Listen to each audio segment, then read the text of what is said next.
As the Indian Acharya Shantideva says in his masterpiece work, Bodhicharvatara, this human river endowed with the 8 leisures and 10 portions are very rare to find. And once it is found, it carries a big, immense potential for cultivating immediate and ultimate aims. Yet at the same time, such a river is not going to last long. It can be very easily snapped all of a sudden. Thus, reminding ourselves of this fact, one must always make sure that this opportunity is not wasted away, and that once it is gone, it is very difficult to find it again. So as the verse in the Bodhisattva says, we should always remember how this precious human birth that we have almost like accidentally attained now should be understood, appreciated for its value, and must be taken advantage of by using it to attain or to obtain more particularly ultimate aims rather than wasting away in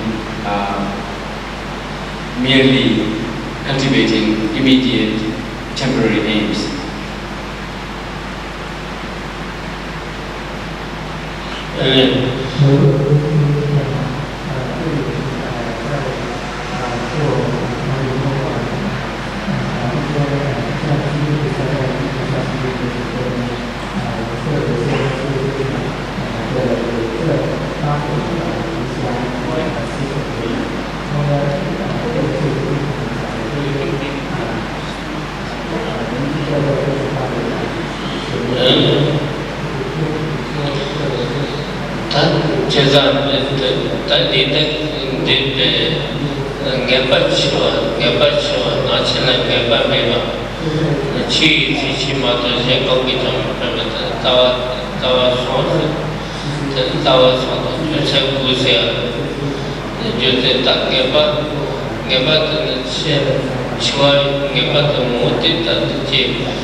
So far we have covered the topic of the preciousness of human rebirth,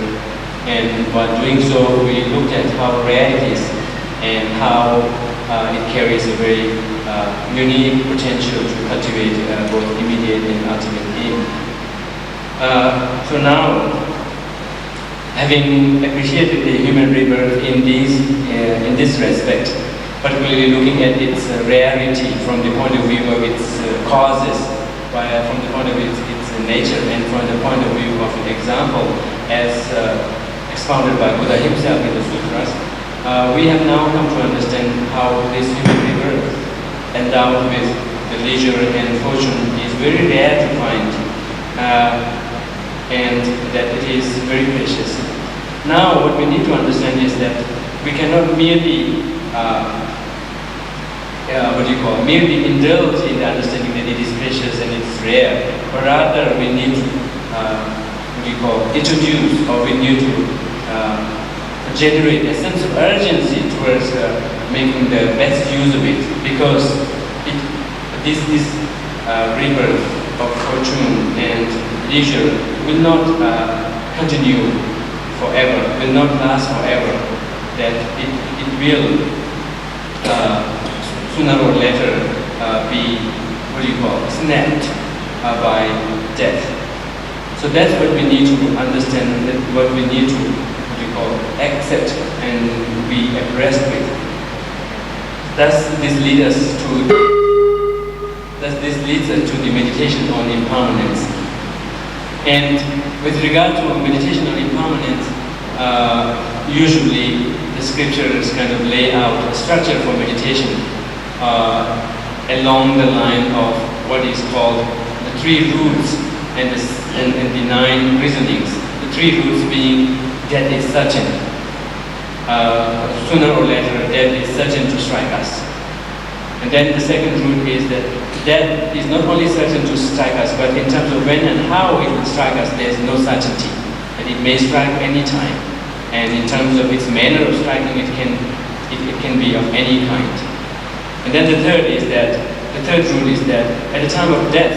nothing whatsoever under the sky can ever be of any help except for one's own Dharma practices. So these are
now, in terms of impermanence and our imminent death, we may all intellectually know about this. There is no question about this. But in terms of our experience, when we tend to look at the situation, when we tend to look at our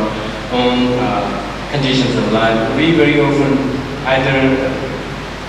try to avoid thinking about death, or we do not naturally think of it and try to project permanence, try to project continuity, permanence to things and to our own conditions. And that's what we wish for ourselves and others around us. And thus, we are kind of obscured by this kind of misconception. And that misconception then kind of completely messes up with our own, sense of priorities in the life, and thus end up taking the trivial things and emphasizing the trivial things and completely missing out the more deeper values and deeper meanings of life. So that's how the meditation on impermanence is very, very important, and that's like the wake-up call for us to kind of deeper levels of life and the need for taking up Dharma practices. Now, with regard to the first root, that of the certainty of death, that death sooner or later will strike us, no matter what. In this regard, one of the reasonings is that there is no condition whatsoever under the sky that can avert death. That death cannot be averted by any condition, nor is there any place where you can skip or escape from death. Nor is there any kind of a rebirth where under the samsaric condition that you can escape death. So nothing is spared by death. And no matter where you go, no matter where you try to run away, there's no way one can be spared, one can escape from death. So that's how death is something which is very certain and cannot be avoided by any condition whatsoever, despite all out efforts, even by ever since the human evolution, there have been efforts, and there have been attempts to kind of avert them, but none has been successful. Nor do they think and hope that can ever happen, because this is part and parcel of the condition within samsara. And then the second is that our life, since the very, moment of our birth, we go closer and closer to death. It's almost like our very condition of being birth itself, being born itself, is naturally a condition to kind of come closer to death. So ever since our moment of birth, we have been almost like running faster and faster, closer to death, and that we do not need to wait until our old age to kind of come closer to death. So that's also a condition of our life, which ascertains, which ascertains, affirms the fact that death is imminent, no matter when and how we live in this life.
And also the fact that ever since our birth, we have been running fast, almost like running fast, closer to our death.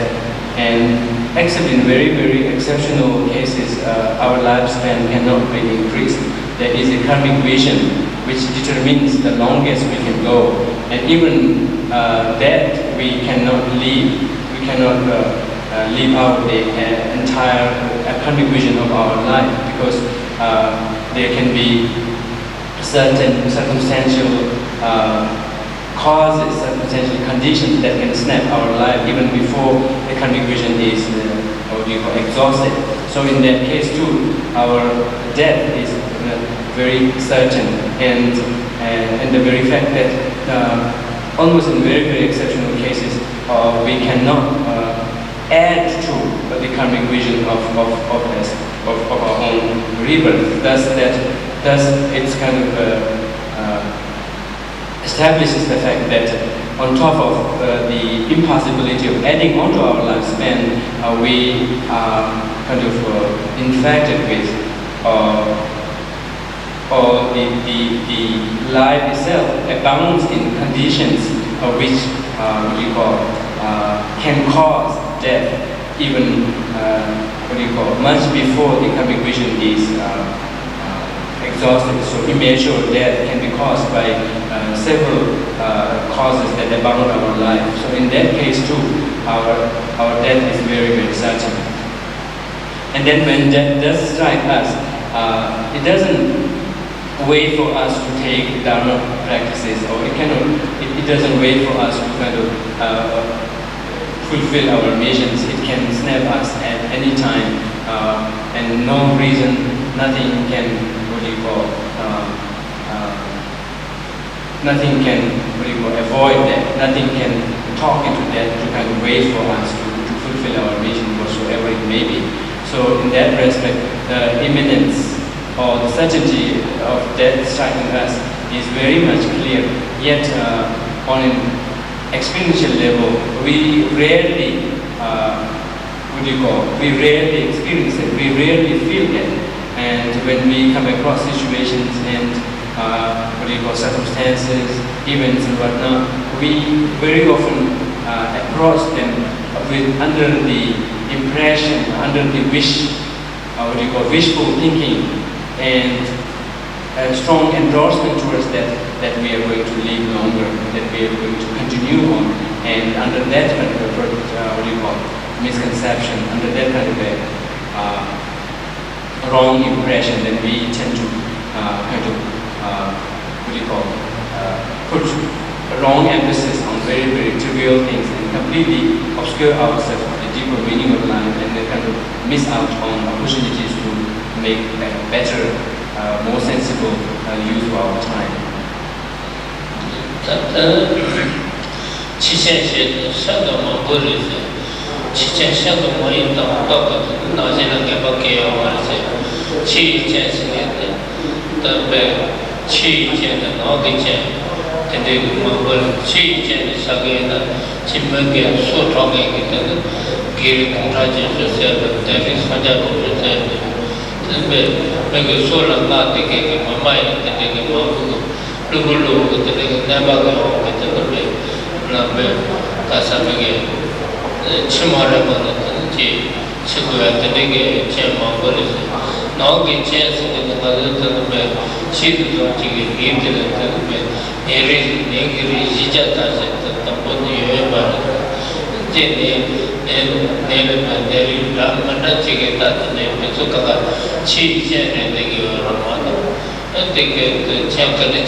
Chilogi Chen, Sayon Tebada,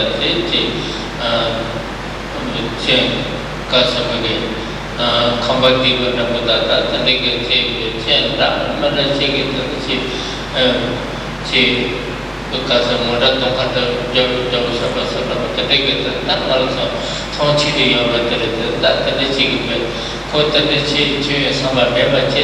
Lulu, the Chilu, Andu Chi, the Chipare, Kagata, Kagata,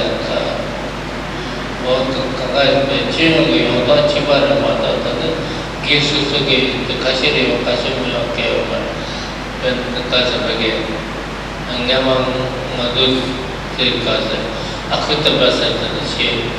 she made the someone who got on to Egypt,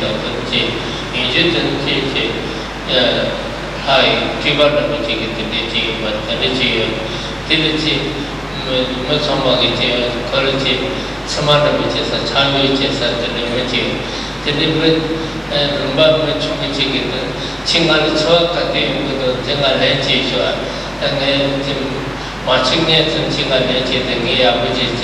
Chia, which is the Gaya, which is Chigi, and they call love logic. That's another. I cook it at this Nobody to what you British Nobody the Chili British the Parabata, Kisat the social that they call it shade. Shade that cook it to the Tonota, Matebaje, Tonake, Matebaje, that Katan, Negus and Chicala, Hill, Tesata. I said that change. Learning Nakatichi, the cheese, the lava, the cheese that the Pada, Tangama, Naraka, Mala, which is that natural, the Vici, Koluji, because the land. And then she gets the Chi by Yari, Mrs. of the Chi season, Nini, and then I tell the Tana Majan, and Chi by what the big is Sundabu. Roger the Yobanaji, another in the bed. Is either so much issue that it is Demota, which was the sort of the day you were there. So, not Kuya Manis. Then Maka, the current Gadison, see the Tabat that they gave us. Although, when we talk about impermanence and in general, the momentary impermanence, the subtle impermanence, and also the gross impermanence in the form of our death or in the discontinuance of something, some project or any kind of a long-term process, we do intellectually understand that that's evident, that's something we do not need to be talked into, that's something we do not need to be instructed on. But when it comes to our own experience, when we look very clearly inside us, we will see how strong grasping we have towards the permanence of things, how strongly we wish things to continue, and how under that impression we kind of have a fantasy of our long life, of our long continuing life, and our conditions of happiness and joy kind of continuing forever. And then under that impression, then we lose contact with the deeper meanings of life. Whereas if we could cultivate a very fresh, deep-rooted, fresh, spontaneous awareness of impermanence in general and death of our own self, then we can see how that kind of awareness into the reality can set right our priorities in a more sensible way. And in a way, this can also have a very positive effect in moderating our overemphasis on very trivial, unmeaningful things. And in turn, we will kind of focus our attention more into the deeper meanings of life, and we'll be able to kind of really, bring ourselves in contact with a deeper reality. So that's how the meditation of impermanence along this structure, as prescribed in the scriptures, will be very, very helpful. That we need. They are very worth taking our time out and cultivating awareness of, and strengthening them.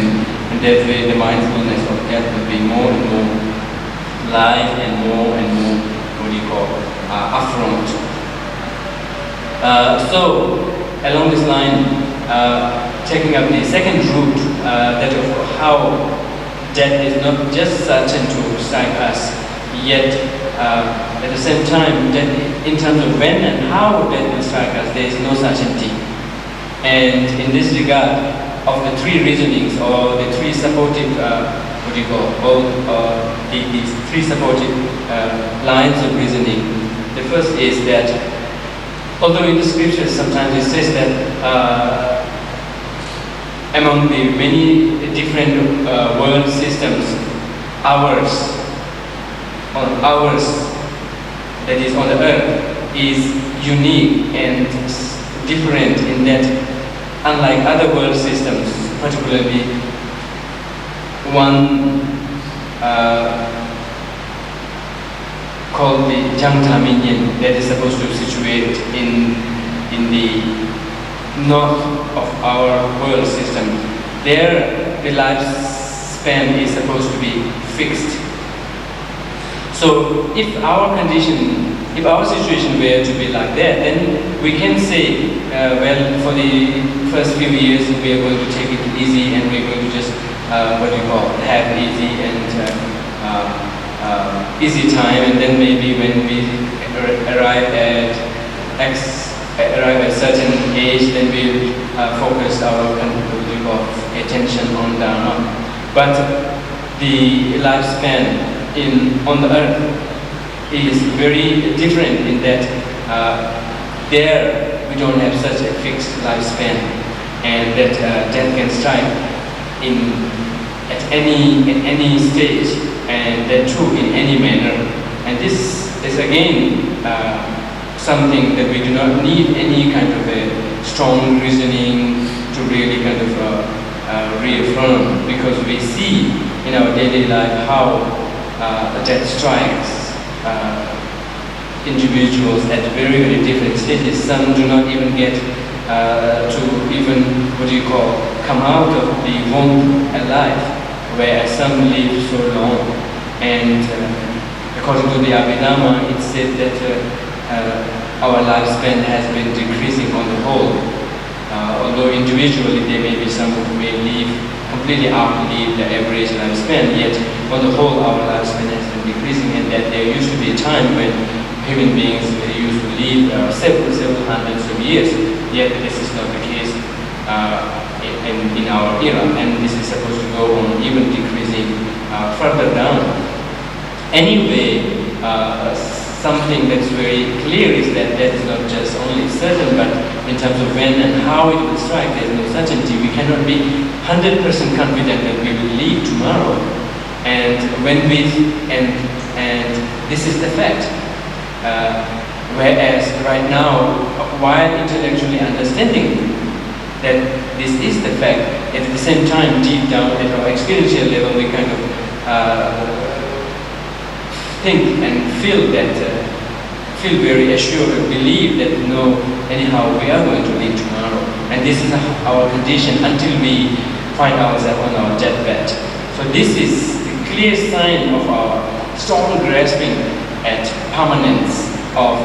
situations around us in general, and particularly of our own lifespan. And that kind of a misconception of our continuity, of our permanence, obscures us of the deeper meanings of life, and kind of keeps us from seeing, keeps us from in being in contact with the basic, bare reality of life, and thus comes in our way of taking up Dharma practices, which carry much more meaning and much more sense than our trivial preoccupations on very, very temporary things, and our overemphasis on them.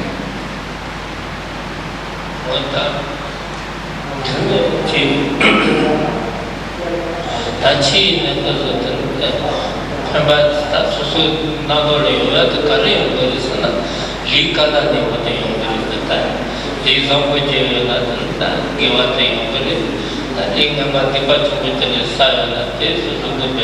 later Tamaja, the Kaso, Namashiva, the Kavarna, the Umurimato, and they shall not she Chinaja, Kongita, Abake woman, the Vijan, the Pedro, Jivana, she Chinata, Chashitan, Tibusan, Care, or that Congo, the बहुत recipient jagot बतलियाना सच्ची सीधा तो concentrate नादा से के हमारे इंद्र पे तो जब ये ना पे जब वो पे चीज़ें छात्रों के शायद तो सोचो कोई और माता तो नादा लगता है ये हमारे Tongui Natachi, Naja, Susuri Yoga,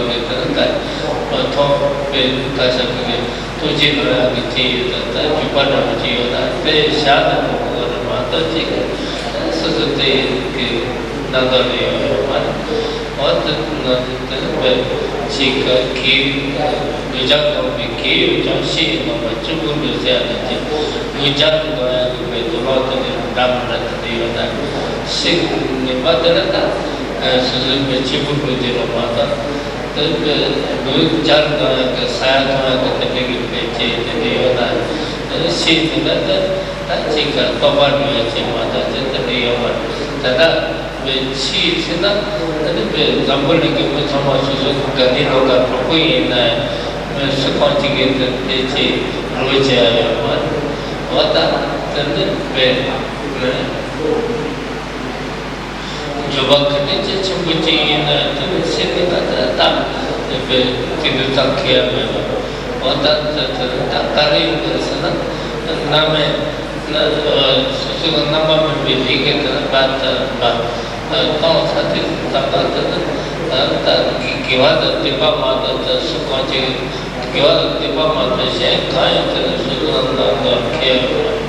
The Tana, the Shadow, the chicken with the Sudu. Marichi with Pongutia, the Shan, the Casabig, Bushun of Devana, good to the trees, Pavana, Patana, the Gurumata, the care of cheese and the liquid, the chill mother, competent and by your mother, but at the Nissan, the Don and the cheese. The cheese of China, the Chicken mother. So Martin, she, the girl mother, Cassici, Chiquiba in the she, Nata, and Gurmati, make the Lord Lusu, make it less of the Chichi, she sings chicken, but there's another the mother chicken, curry chicken, George, Judge Mother, the Chimata, Japan, Peggy member that he said that she got that on another way. And then when death does strike us, we can see how nothing can be of any help, nothing can come to our help. Neither can our relatives, friends, and parents, and children can come to our help, to our rescue, nor can our wealth come to our rescue. Not just that, even the very body with which we are born into this life, even that we have to depart from. It's almost like we leave them out at the time of death, and they leave us out at the time of death, and that at the time of death, all we get to benefit from and carry around with us is our own spiritual practices and the virtues imprints on our mind. Only that can be of service to us and nothing else. And even the experience of our passage into the next life, we have to experience it single-handedly. Nobody will be able to share that, and nobody will be able to partake of that, so that we will so that the burden will be less on us. So that's the reality, and that's how the saying goes that it is with the realization of impermanence in general, impermanence of entire conditioned phenomena around us in general, and our own death in particular, that will open us to the reality, to the deeper reality of life, and then can kind of pave way for our spiritual practices, which could then, stand in a good stead for us in the long term. Whereas so long as we kind of shut ourselves off from this fact of our life, then it's like no matter how much we focus on life, we only get a partial vision of that, partial vision of that, and thus our assessment of life will not be complete. And because of that, when we miss out on the deeper meanings of life and merely kind of waste away our time on very, very trivial things, and will not be able to kind of set right our priorities in their right order. Rather, we would be preoccupied by very immediate and trivial pursuits and completely miss out on long-term pursuits.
Now, the question arises as to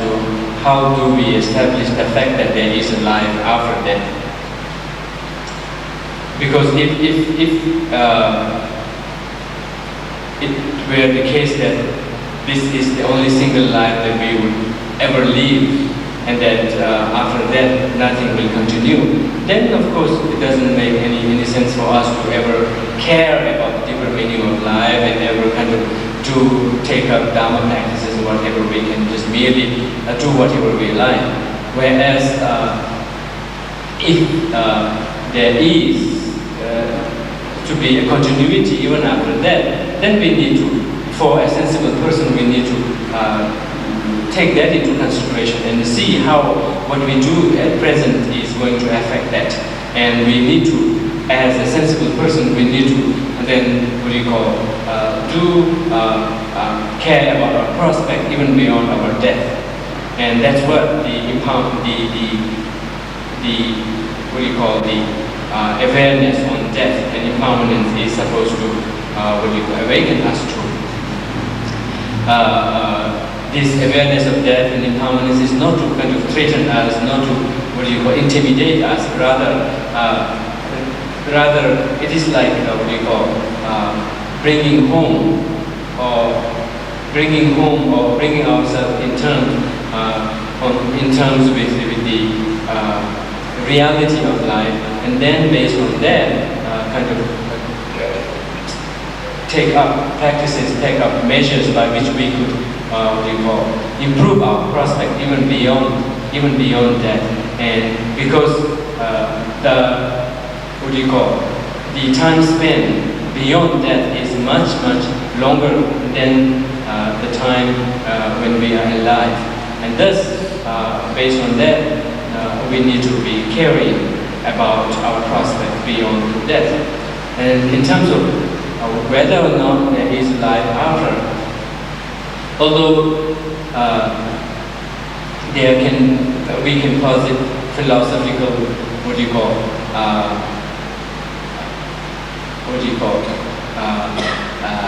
proofs, so to say, or philosophical positions by which we could point to the possibility of life hereafter, on the ground that the mind itself is so composed that it needs to have a prior moment of mind for its substantial cause, and based on that, the mind the mental continuum of the next life should have a prior continuum prior to one's own conception, and thus, since it is linked with our own experiences all throughout the life, it does make a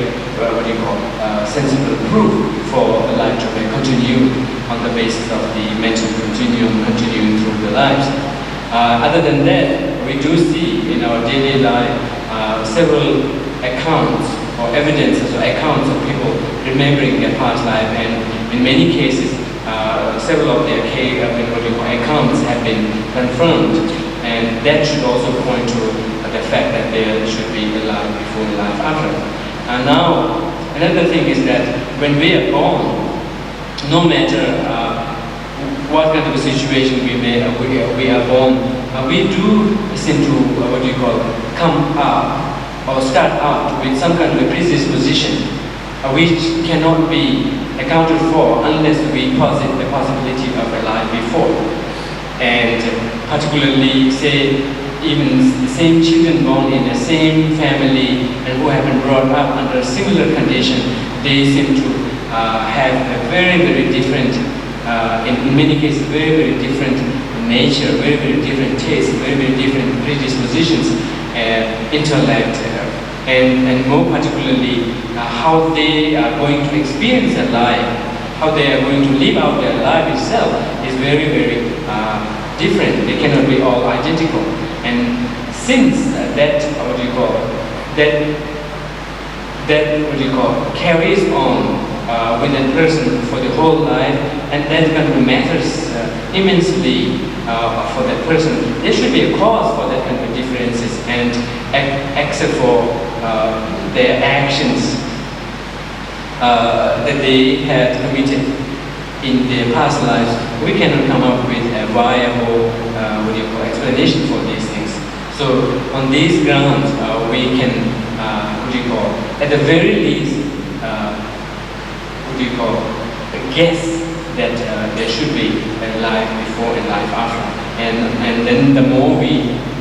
reflect on this fact, the more convinced we become and particularly looking deeper into our experiences, our capability of experiencing happiness and sadness, and how the conditions that that we are born with, either that be mental, physical, or environmental, how that has a big effect on our on our quality of life, which we have to live out single-handedly, which we have to experience single-handedly. So thinking along these lines, we can become more and more convinced of the life before and life after. And based on this, it makes all the more sense that we should discipline our actions while we are alive, so that our prospect in the future can improve further, and then eventually progress on the spiritual path to complete liberation from such bondage.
So even in general also, based on our mental condition and predispositions, and also the experiences either on the physical or mental level that we undergo in the whole life, how we individually undergo different levels and different amounts of happiness or misery, whatever, that should kind of clear us. Make it clear to us, open us to the fact that there is karma that we carry on from previous lives and how we live them in the present life. But although it's quite inexplicable, quite difficult to explain, but where there are several accounts in the human history, and right now Rinpoche recounted several of them that has happened within the Chinese communities, of how not only in the mental disposition and the individual conditions that people undergo in their life, but sometimes even from very birth, people carry very inexplicable, strange physical marks or physical signs on their body. And in one of the accounts that Rinpoche was telling us, one was that somewhere in a Chinese area, there was a man who was butchered by profession, and since he was nearing the end of his life, the monks of a nearby monastery kind of cared to point to him that now he needs to do something to atone for the negativities that he had undertaken the entire life, and since he was nearing that, he should take up some atonement practices, otherwise the future prospect would be very, very grave. And he did happen to listen to them, and under their guidance he uttered the refuge prayer and would care to, because out of strong inspiration, he would care to lift his right hand up in a sign of homage, in a sign of reverence, and then very soon afterwards he passed away.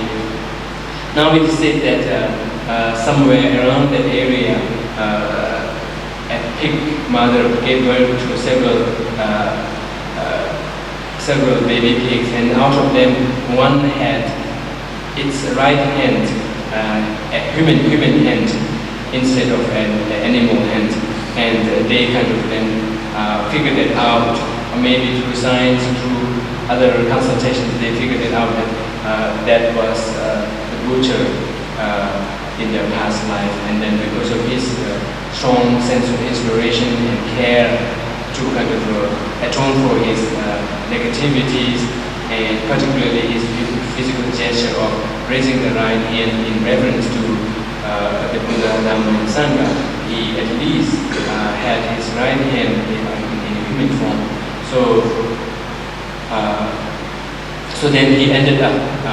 being put up in a museum for everybody else to see because of its very, very uniqueness. And likewise, there are so many such accounts that you may already be familiar, where some very inexplicable physical marks are also carried on that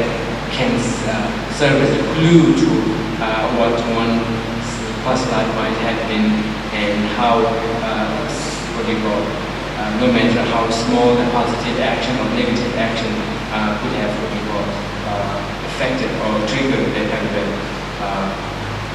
physical mark and would have a deeper effect on the experiences of that person endures through the whole life.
So when we talk about the possibility of life after death, we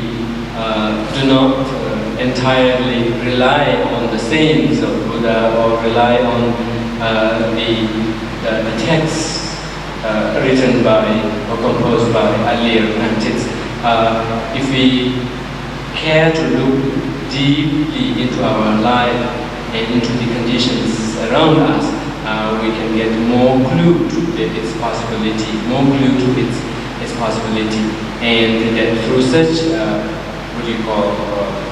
through such exploration, one needs to develop a strong sense of the possibility of life after death. And again, Rinpoche was recounting another account, which although on a conventional conventional level is very, very difficult to explain, and it's only on the basis of life before and life after, and how one carries on and one lives one's own karma accumulating in past lives. It's only on this line that one can experience such happenings. Earlier, she was recounting happening somewhere again in the Chinese community. Now here today, Rinpoche is explaining only, bringing up accounts that happened in Chinese communities so that it would have practical relevance to you. It's not to say that this has always happened only in Chinese communities, not in other communities. So this is something we need to remember. And so he was saying that somewhere in a monastery there was a monk who wasn't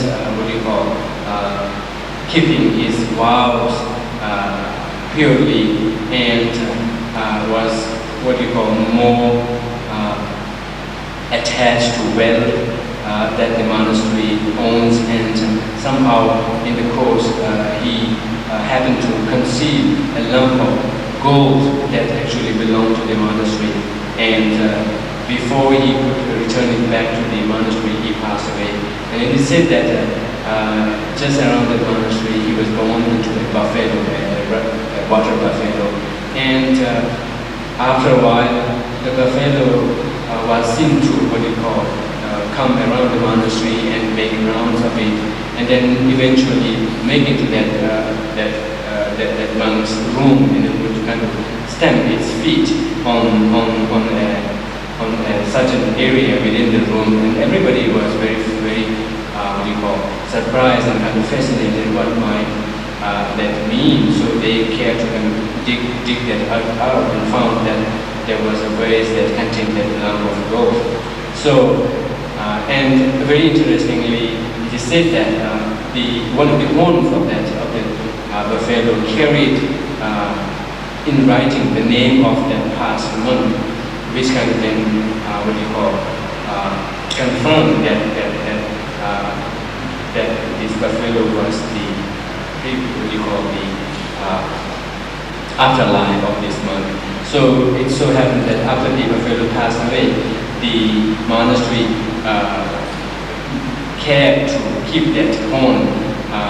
and they would be very careful to keep that as a treasure of the monastery, and with the change of treasurers, they would make sure that that's also passed on down, and occasionally it's used as a stimulus for the monks to kind of keep their vows clean, pure, and not to indulge in infractions of them. And likewise, she was recounting many other happenings. I think it would be time consuming, but on the whole, the message is that we need to look around us clearly, more thoroughly, and if you do so, then every happening, every experience, every happening around us, particularly how human beings and animals kind of vary in their condition, even from very birth. And if we were to kind of point to mere chance or mere luck with no causes, then that would be more absurd to ever posit, to ever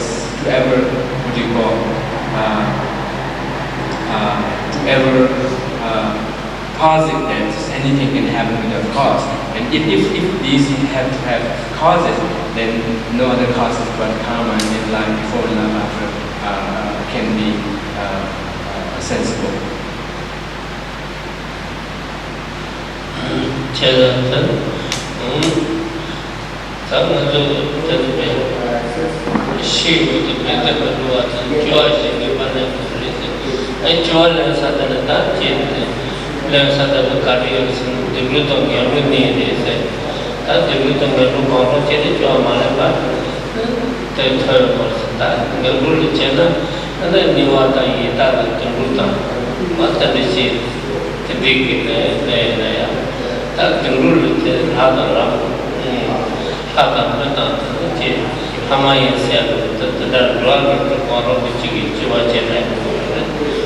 le sattva te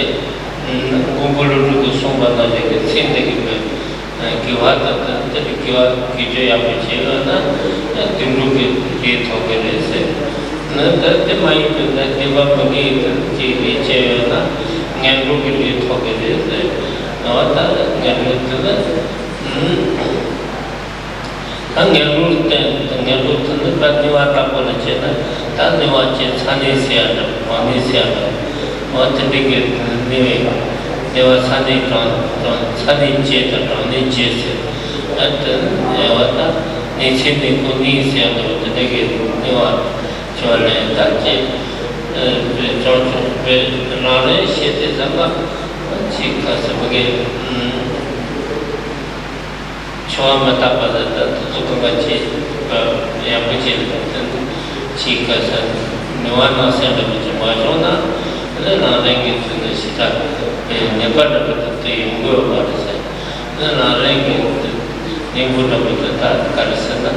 chi bu sa ka la che ra ba sa chi bu sa ka la che ra ba sa ta chi bu chu mo ka la che ra ba sa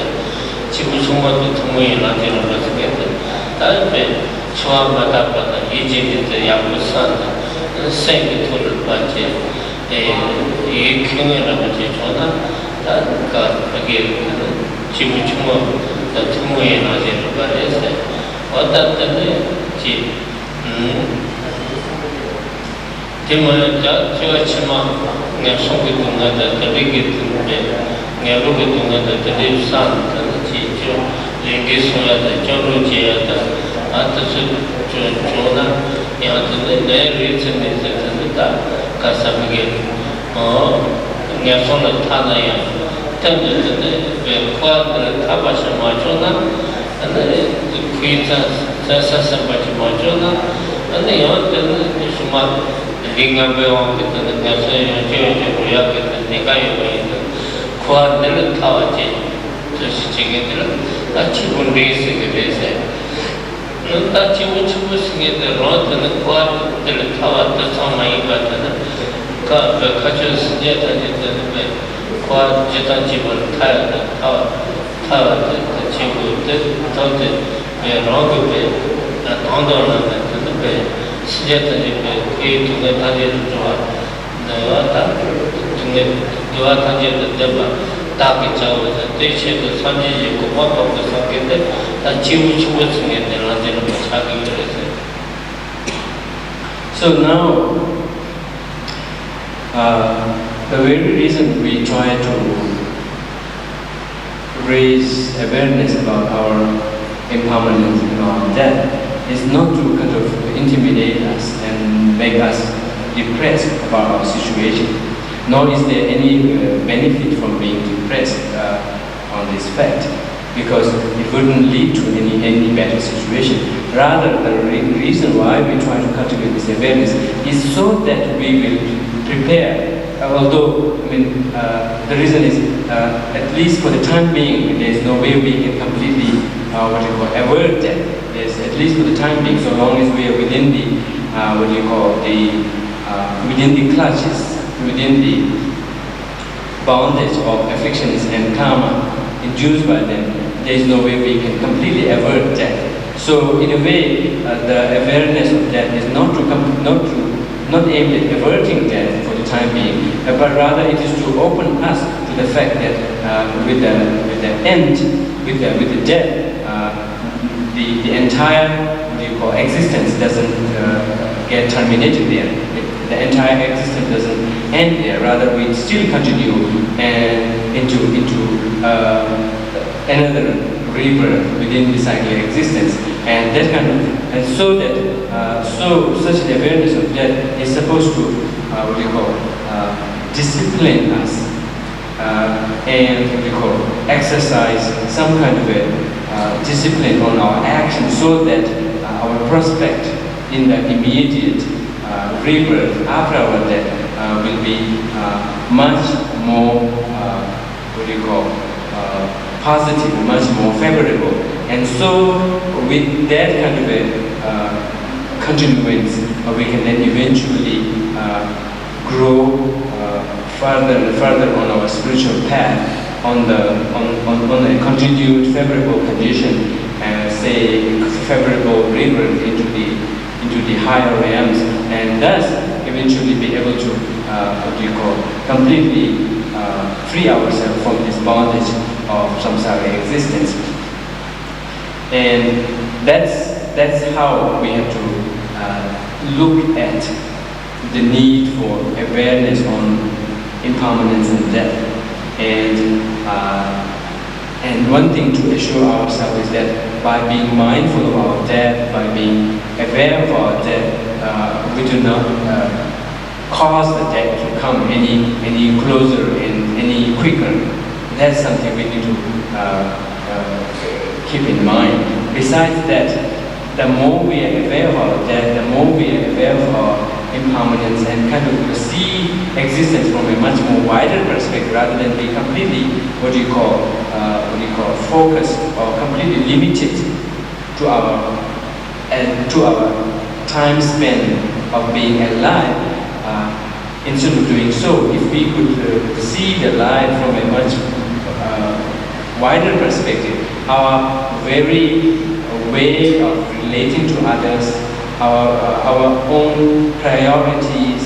our way of relating to others, other than the ones who near ones and dear ones, will be much more different, much more infused with more deeper sense of care and concern, rather than being completely limited to very, very short-term benefits or short-term concerns. Now, given the fact that the awareness of impermanence and death is supposed to open us to the fact that soon afterwards we have to undergo the result of our own karma, and that our relatives, our near ones and dear ones, and whoever we have been paying so much attention towards, even our body, will not come to our rescue, will not be of any benefit or any help when we have to endure and suffer the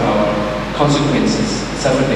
of our karma. And that kind of awareness will help in moderating our sense of attachment or our sense of detachment towards others, even in our active life, even while we are alive. And to that extent, that kind of awareness can really add on to a better quality of our life. And so that's the reason. That's how we have to look at the awareness of death. And particularly while studying Lamrim, unless we have some sense of awareness on this level, all other accounts following this topic will not make much impression, will not sink down into our mentality. We will not be able to take them, and particularly regarding the suffering nature of samsaric existence across the different realms of existence within this. Jadi, ngasong itu nggak sana, jodoh jiwa dari ini, orang ngasong itu nggak jisi tadi, jadi jodoh dia pada sangat muncul ya pada ini baca macamna, jodoh ini sanggup ya pada, jodoh ini macam, jodoh kasih cinta betul ya pada. Tiada jodoh kita semua, siapa yang mana? Ngasong itu dunia jangan buat itu. Ngasong itu dunia macamnya, ngasong dunia itu trauma itu. Kerana semua dapat cerita, semua kita itu, semua orang itu kerana itu kita yang ada, dan semua semua sangat cerita cerita. Tidak cerita ngasong itu yang ada. Jadi jiwa berada di menurut sesuatu kita saya pada. Jadi juga pesa tak kasar, dengan jalan berlaku bersama dengan Jipachi, Jipachi, but the Gendo the Shik, Yasoka Kadius, Niwala, Agisian, Sunny, Jet, Moni, Jet, the Chili, Kusiana, and the Niwa, Sunny, Yamsina, Tina, the Jordan, Mombeta, Mombich, Musiana, and Sawa, the Rosa Sawa, Niwa Namesiana, the Diggy with Niwa, Hajo, the Chili Chip, Chiwa, Chili Chip,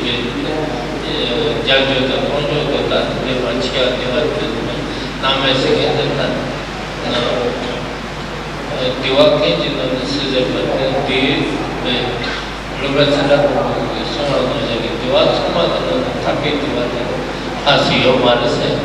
Tapi, the Walsio, Chicken, the Wayo. The way some the Chishu, no one not making the game is what that the big way that means some other Chikish for more bed, say that we do not know you know to the Kakashena and she doesn't go to get that other means and that the big window, Namen, the big way. The much that Ronnie Chazana, Achusia, Jusia, Sutata, Chubuchen said, Chubudiva said, and then Pamata came over that kiba, Pamata Chiki, over that Chiki was there with that big way, Ronnie, and we sheep as they were to the said, Jambata, young, the big way. That other way, so the Jual and then Kababe, Jual Mongoli and Tire members said, and the way Magata, Tigi and John Shabi come back, Sanjing is Magata, Tigi and John Shabi come back, Trisur, Lujari for Tigi, fast said, Tigi also go back to the Niva. Chubuchel with Sachet, the Nabai, Lutaga Sachet, the Tilibe, Doya, he said the top Muslim today, on the biggest Sachet, the Tilibe, Duanova, Tilichaga, the Tilita, and Chisuna Bay, Casamagi, several minutes of that, the Chubin Neba, Carriers, Sanji. Here is some of the day, Sanjay, Tosha Chivas, on the legend. And then taking the full of the Chini Kusan, the Chini Kusan, the meat of the middle of the day, Yoga, the data, the little bit, Chuana, Casamig, Kavachua, Maria, and then Yeta Chasana, that fishing coming and the Sana Janda to read that way, Italian chair, the baby son, Italian chair, Toa, Rosiva, Toa, Rubaman, South,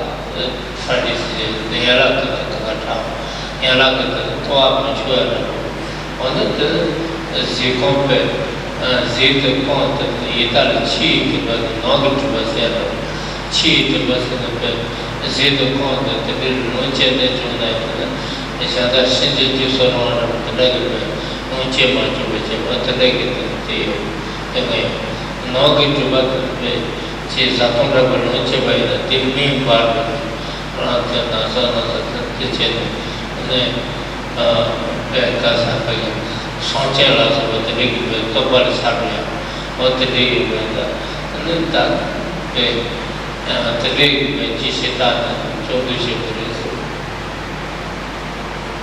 so then, given the fact that there is life afterwards, then the question arises where we are going to be born. So long as our condition is governed by afflicted emotions and the actions induced by them, the realms where we will be born are the 6 realms within samsara. Among the 6 realms, the 3 are called the lower realms of suffering, and then the 3 others are called the upper realms of relative or comparatively more joy, yet still within the clutches of afflictions and the actions induced by them, and thus still infected with the samsaric miseries and samsaric limitations. Thus, in one's life, beginning with an awareness of death and beginning with the awareness of death and open to the fact that there is a life after, and that the 6 realms of existence are where we are going to be born, then our concerns, depending on our own courage, depending on our own disposition, we can actually see how human beings can have 3 different kinds of concerns. Some may be very concerned about their immediate rebirth, and thus kind of focus all of their attention towards improving their immediate rebirth, and kind of so that they could be they could be spared from being reborn into any of the 3 lower realms of suffering. And such concern, such people, such practitioner with just this limited concern for freedom from the 3 lower rebirths, they fall within the category of what we call the low scope practitioners. And then there may be others who, through more exploration, more consideration, they find that no matter where we are born, so long as it is within the samsaric existence, we still are bound by the afflictions and the karma induced by them, and thus subject to the miseries carried by them. Besides that, even if one is born within the higher rebirth, it doesn't hold any guarantee of freedom from falling into the lower realms, and thus kind of feeling very concerned about this prospect, kind of develop a strong sense of urge that one needs to strive for complete freedom from samsara, and thus engaging the practices from that perspective. Such practitioners are called to fall within the middling scope, whereas there can be others who, seeing this condition binding on oneself, and extends that concern towards all sentient beings, and feel very concerned about them, and take the responsibility of working for their welfare along with oneself, and in that light seeing the attainment of Buddhahood to be the only possible option by which one could fulfill that aspiration, that wish to not merely deliver oneself, but all sentient beings from the ocean of samsara once for all, and thus developing bodhicitta. Those practitioners are said to fall within the category of the higher or the greater scope. And thus, this is how the Lamrim teachings kind of categorize practitioners, not necessarily everyone else, but every human being, but rather those human beings who have, on the basis of awareness of death, have care to take the practice, that they fall within these 3 broad categories.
Given the possibility that we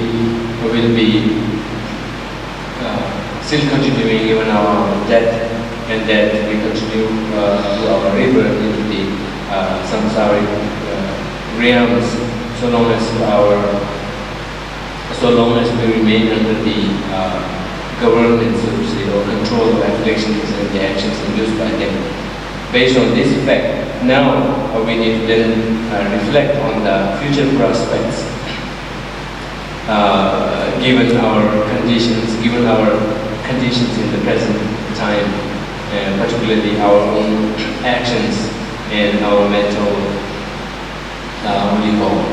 attitudes and approaches to situations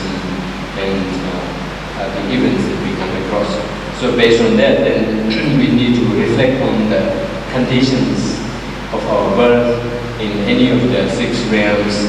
of existence within samsara, more particularly on the lower realms of existence, which are abound with more gross miseries and sufferings. So in the text, extensive explanations about the conditions of life as a hell realm, as a hell being, or a hungry ghost, and animal is explained there, and one needs to dwell at length on these and consider how unbearable they are, and how, if they were to befall us, how it would be hard for us to bear, even if for a short moment. And based on that kind of realization, one needs to develop a strong urge to be freed from such rebirth, and based on that, one needs to then take up the corresponding Dhamma practices. And so does it go with the conditions even in the higher realms of existence within samsara, and how, irrespective of the temporary relief and temporary related, favorable condition, relatively less suffering with less misery, but still how that holds the, how that is still governed by afflictedness, and how by that matter one is still not free from the possibility of being born into the lower realms, and thus we will continue to remain in suffering for much longer period. So thinking along these lines, one needs to develop a strong sense of, or strong urge to be relieved from this suffering, and thus in the course of such consideration, one should then look up to the Buddha, Dhamma, and Sangha for their respective for respective refuge to attain liberation from the respective levels of sufferings that one has developed concern over. And thus, this takes us to the topic of refuge, and gives us a proper context of how, under what consideration, under what situation one should develop a sense of refuge. That it has 2 factors. The first factor is the realization of the suffering nature of either the respective realm of existence within samsara, or the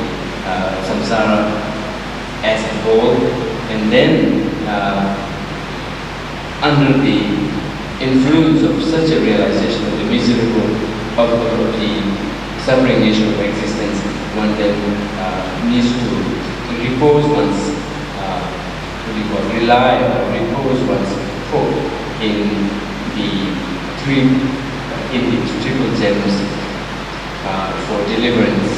from samsara. So those 2 factors of a sense of an urge to be delivered from the suffering, and then reposing hope in the triple gem are indispensable for developing or for generating a strong, complete sense of refuge in the triple gem. And as one could see, depending on the extent of one's realization of the suffering, either the 3 lower realms of existence, or the entire samsara, or concern over the welfare of the entire sentient being, corresponding to that, one's level of refuge also can be of these 3 levels. One sense of refuge on the level of a low scope practitioner, another that is the middle scope practitioner, and yet another that is the greater scope practitioner. Now, with regard to the actual suffering nature of the existence in these different realms within samsara, we don't have much time, nor does it make much sense for us, or rather say a practical sense for us to dwell at length on the suffering nature of the hell realm and the hungry ghost realm, something that we do not have that clear, clear access to. Yet the animal realm, we see them around. We can imagine, relate to them, imagine what kind of suffering and what kind of quality of life they have. And based on that, one should consider particular practices so that one could live from such an existence.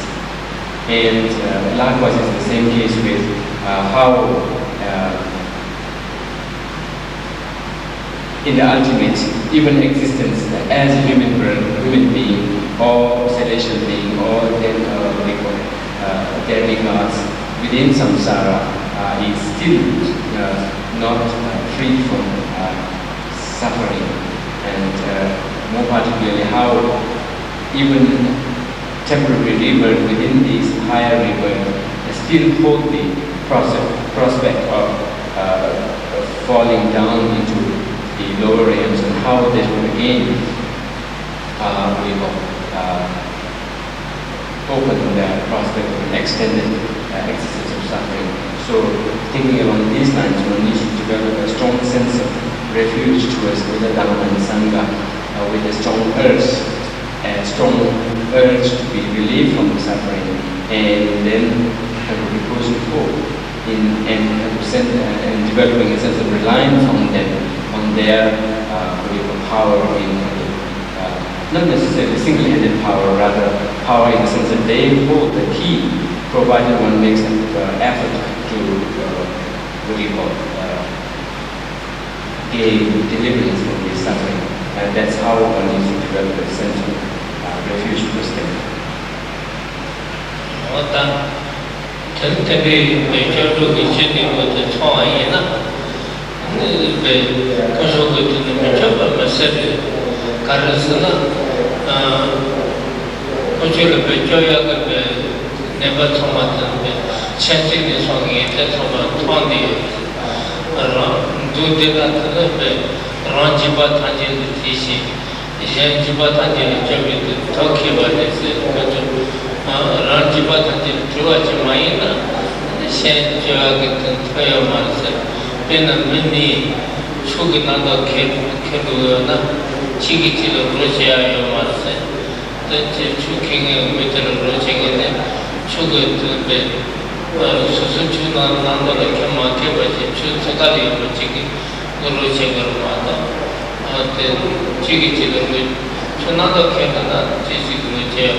Now, as to the question of how the triple gem, the Buddha, Dharma, and Sangha are worthy of our going into refuge, it's because that our concern is the suffering and the miseries of samsara existence, and all rooted in the afflictions within ourselves. And even in our daily life also, the afflictions, the annoyance, the difficulties, even our health problems, they are ultimately rooted in our afflictions. And thus, the root of our suffering, the root of our dissatisfaction, and the root of our miseries in the entire samsaric existence, irrespective of how gross the physical sufferings may differ with the different realms of existence, the basic root of the varying levels of sufferings is the afflictions, and they in turn are rooted in our what we call the misconception of self-grasping. Given that fact, the Buddha is a worthy object of refuge to look up to for deliverance from our suffering. It's because Buddhas were not fully enlightened from time immemorial. They were themselves at one point in time as ordinary and as confused and as subject to suffering as we are now. And through their efforts, through their training, more particularly through their effort in the training in the greater vehicle, they completely, they or he completely eliminated the obscurations and the obstructions to liberation and omniscience, and thus they completely cleared away the obscurations and founded themselves in the state of Buddhahood. Thus, based on this, Buddhas are definitely equipped with the power, so to say, or the ability to show us and guide us on the right path and free us from the suffering. And then in terms of the Dharma, Dharma refers to the actual the factors of abandonment within the Buddha and his omniscience, the factors of abandonment of the obscurations within him or her, and the various levels of realizations that they have developed within himself. And they hold the actual key for the Buddhas being able to show us and guide us along the path. And thus, the Dharma definitely is worthy of our reliance for deliverance from suffering. And along that line, in the same point, the Sangha, the spiritual community that follows the Buddha's path and have made progression on their spiritual path beyond the level of careful seeing, are definitely worthy of our reliance for guidance and for company for us to be delivered from suffering. So on these levels, we then develop a strong sense of reliance on them for delivering us from the different levels of samsaric suffering. And more particularly in the case of the Buddha, they have not only attained the state of omniscience, but they have fully developed love and compassion infinitely. Thus, they not only know the way, or they are not only equipped with the knowledge of leading us out of samsara, yet at the same time, they have the undiscriminating universal love and compassion, which knows no discrimination, irrespective of our immediate condition or whatnot. So based on this, one can, based on this, the Buddha, Dharma, and the Sangha hold the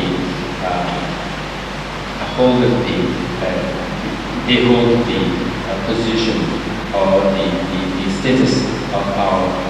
deserving our reliance in the ultimate sense, and hold the key for our deliverance from suffering. So based on this, one needs to cultivate a strong sense of refuge in them, and not merely leave it at that, rather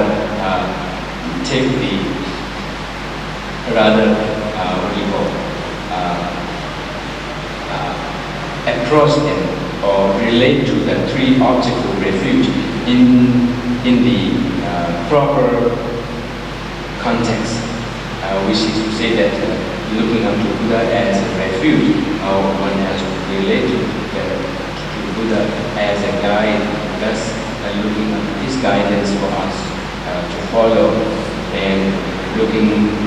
then relating to Dharma as the actual target, so to say, actual aim of our realization for our attainment. It is through the attainment, through the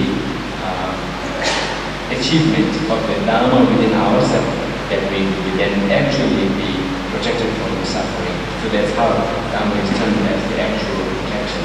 or the actual refuge. And then looking at the spiritual Sangha or spiritual community as a viable community to rely on for deliverance from suffering. That's how not merely content with a sense of refuge, but rather one should then follow up with a corresponding proper way of relating to them and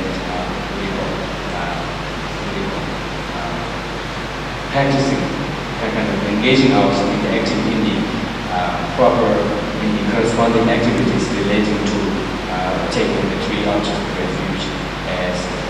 objects of reliance or deliverance from suffering. 七十八的中外也大概给我这三把，真的是这样。这些各方他把说，大概现在上面给我真的不好搞。七八就这样的那了，这边的不能得事情。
for a snowy mountain paradise and a sunset with paradise, Mount Music as a Chinese names the happiness of Saba ends.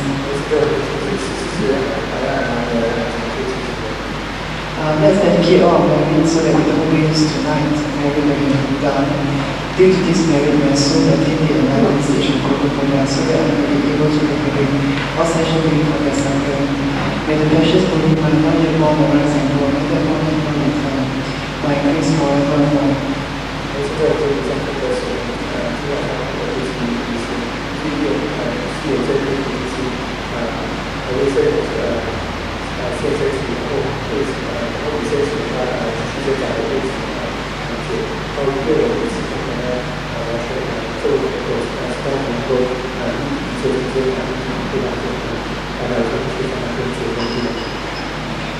Let's rise.